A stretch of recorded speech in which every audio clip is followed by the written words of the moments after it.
আসসালামু আলাইকুম ওয়া রাহমাতুল্লাহি ওয়া বারাকাতুহু।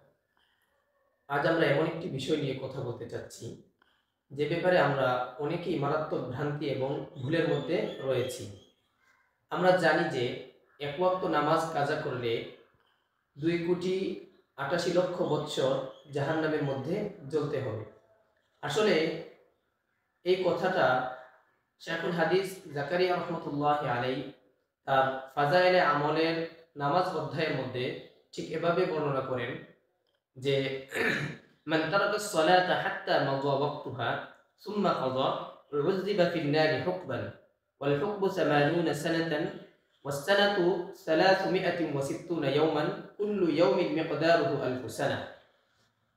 এটার মূল কথা হচ্ছে যে কেউ যদি নামাজ তরক করে, নামাজ কাজা করে, তাহলে সে 80 হুকবা বা 2,88,00,000 বৎসর সে জাহান্নামে জ্বলবে।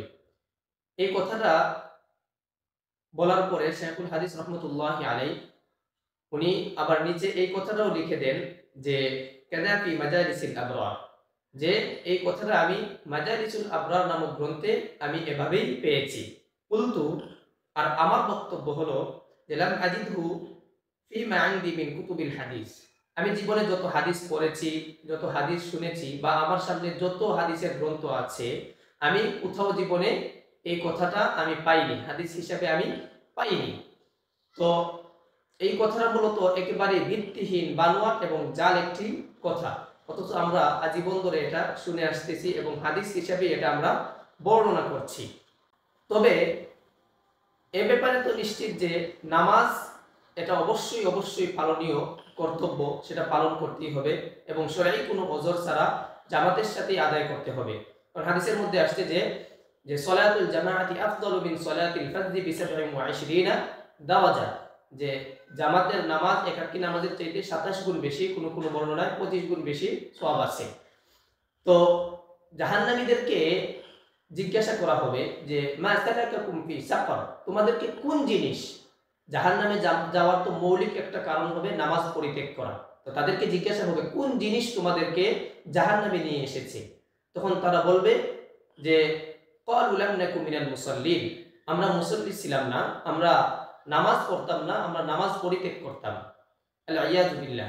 তো আল্লাহ তাআলা আমাদেরকে নামাজের ব্যাপারে যত্নশীল হওয়ার তৌফিক দান করুন। আর আমরা ইতিপূর্বে যারা এটা হাদিস হিসেবে এই কথাটা আমরা বর্ণনা করছি বা অনেকের কাছে বলছি, এটার জন্য আসলে আমাদের তওবা করা উচিত। কারণ মান কাযাবা আলাইয়া মুতাআম্মিদান ফালইয়াতাবাওয়া মাকআদাহু মিনান নার। কেউ যদি নবী করিম সাল্লাল্লাহু আলাইহি ওয়াসাল্লামের নামে কোনো কিছু মিথ্যা কোনো কিছু প্রচার প্রসার করে, তাহলে সে যেন জাহান্নামকেই তার ঠিকানা বানিয়ে নিল। আল-ইয়াযু বিল্লাহ। তো আল্লাহ তাআলা আমাদেরকে প্রত্যেকটা বিষয়কে সঠিকভাবে বুঝার, উপলব্ধি করার এবং আমল করার তৌফিক দান করুন। আমিন। ওয়া আখিরু দাওয়ানা আলহামদুলিল্লাহি রাব্বিল আলামিন।